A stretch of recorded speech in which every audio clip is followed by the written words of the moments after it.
माझी चिठ्ठी त्यासनी मिळाली असेल काय? तिकडे काय झालंय ते कळलं असतं तर लई बरं झालं असतं।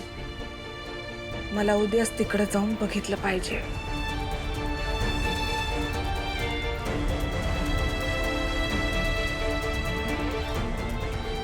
मॅडम,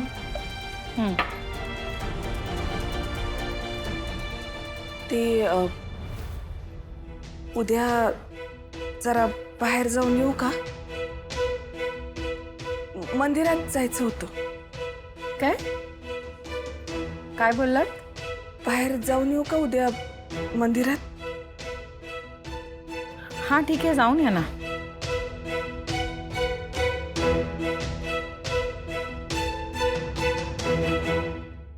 साधनाताई मंदिरात जाण्याकरता मला का विचारतात? याच्या आधी तर त्यांनी असं कधी केलं नाही।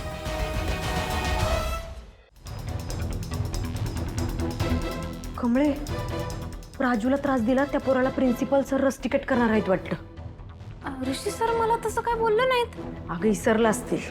अरे वय त्या दिवशी मी लवकर गेलो होतो की नाही, त्यामुळे ते सांगायलाच विसरले असतील। कमळे, कमळे ऐक ना, मला तुझ्याशी एक खूप इम्पॉर्टंट गोष्ट बोलायची आहे। मग आम्ही बी इम्पॉर्टंटच बोलायलोय। कमळे खरंच खूप इम्पॉर्टंट आहे आणि इट्स व्हेरी अर्जंट। मला खरंच आत्ता बोलायची खूप गरज आहे। निंगे, आय एम सो सॉरी, पण तुला खरंच जावं लागेल इथून, प्लीज।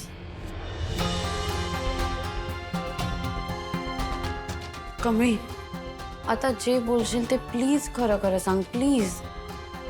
कमळे, तू डॅडची खरंच खरी मुलगी आहे ना? हे बघ, मला लपवा लपवी किंवा खोटं बोलणं हे सगळं नाही आवडत अगं।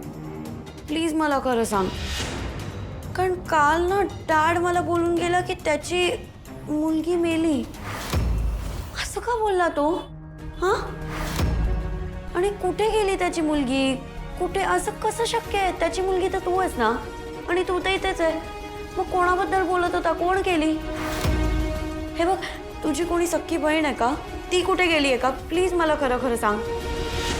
कमी, हे बघ, मी आता खरंच जेन्युइनली खूप चांगली झाली आहे, मी सुधारली आहे। मला तू खरं सांगू शकते, प्लीज सांग ना, सांग ना। नाही, तू आणि मी सोडून त्यांची दुसरी कोणच मुलगी नाही। ते असं का बोलले मला खरंच माहित नाही। ते दारूच्या नशेत असतील म्हणून काहीतरी बोलून गेले असतील। खरं मला नाही माहित का असं बोलले। माझा अभ्यास आहे, मी जातो। खोटं बोलतेस।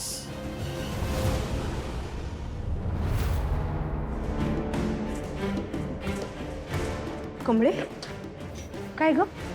काय बोलायला आली होती ती माकडी? आणि असं काय पर्सनल बोलायचं होतं का जे माझ्यासमोर बोलली नाही ती? निंगे, अगं अनिका म्हणत होती का राजन काका नशेत काहीतरी माझी मुलगी मेली असं काय बाय बडबडत होतं।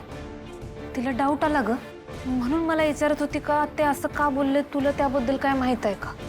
ती असं विचारत होती? कमळे, मग नक्कीच काहीतरी गडबड आहे। म्हणजे तिला जर कळालं असतं की राजन सरांची मोठी मुलगी जित्ती नाही, तर तिनं काय काय केलं असतं हे तुला बी चांगलंच माहित आहे। अगं अख्ख्या घरभर नाचत फिरली असती ती कैदाशी। निंगे, उगं काय बी काय बोलू नको। अगं ती नाटकं करत विचारत असती तर मग एवढं सहज कशाला विचारलं असतं? आणि जर मुद्दाम विचारत असती तर मला संशय आलाच असतं की। कमळे, अगं तुला काय बी कळना झालंय, मला समजा नीट दिसायलंय। निंगे, तू उगं बडबडायला लागलेस। कमळे, मी परत एकदा सांगतोय, ती माकडी नाटक करायली आहे, ते बदक साधन आहे। एक दिवस तुला नक्की पटेल।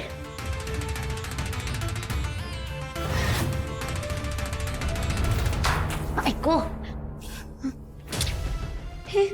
हे काय आहे? नाव लिहिलंय, मराठीत लिहिलंय। ग दिसतोय, त्याला एक स्टिक आहे आणि वरती 2 स्टिक आहे, मीन्स ग आणि र आहे हा, त्याला कॅप आहे आणि स्टिक आहे।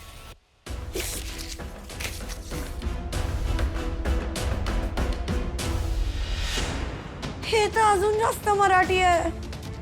इतकं सारं मराठी, इतकं कसं वाचू? मी तर अभ्यासाला पण इतकं वाचलं नव्हतं। एक्झामच कॉपी करून पास झाली आहे. हे मी नाही वाचू शकत यार. सो लेट इट बी.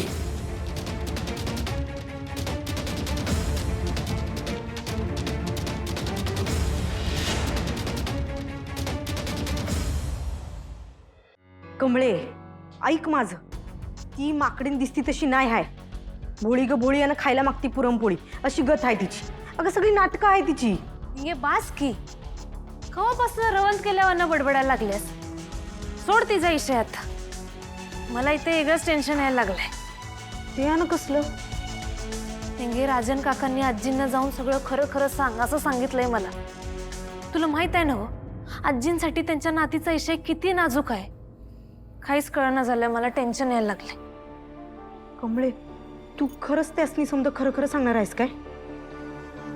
निंगे राजन काका किती हट्टानं बोलत होतं बघितलंच ना हो. ते दारू पेलेलं असलं तरी बी किती पोट तिडकीनं बोलत होतं. आधीच त्यांची पोरगी गेल्यानं लईच बिथरल्यात. त्यात गौरी मावशीनं दुसरं लगीन केलं. त्यासनी हे सगळं सहनच होईना झालेलं आहे. त्रास व्हायला लागलाय ग. होणारच की ग. इतकी वर्ष ज्यांची डोळ्यात जीव घालून वाट बघितली ते दोघी पण त्यांच्यापासून दुरावल्या म्हटल्यावर त्रास होणारच की. आणि आता हे सगळं ताणून धरण्यात अर्थ नाही, कारण त्यांची पोरगी परत कवा येणारच नाही. आपण तरी किती लपवणार, किती दिवस खोटं बोलणार आहे.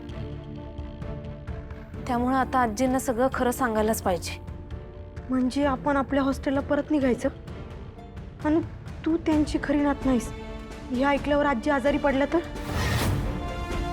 अगं मग ती कडवी म्हातारी आणि तिची ती पिलावळ ते आपल्याला किती टार्गेट करतील माहीत आहे ना व? इथं तर राहून देणारच नाही. आणि कॉलेजमधनं आपल्याला काढलं तर मग काय करायचं कमळे? निंगी हे सगळं खरं असलं तरी बी आजींना कवा तरी सगळं खरं कळणारच आहे. त्यामुळे राजन काकांसाठी आजींना आता सगळं खरं सांगायला पाहिजे. आत्ताच. चल.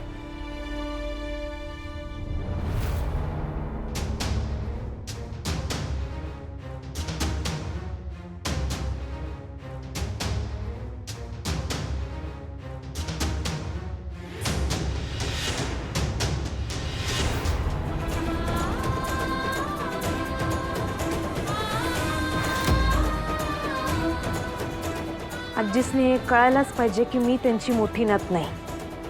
मी राजन काकांची मोठी मुलगी नाही.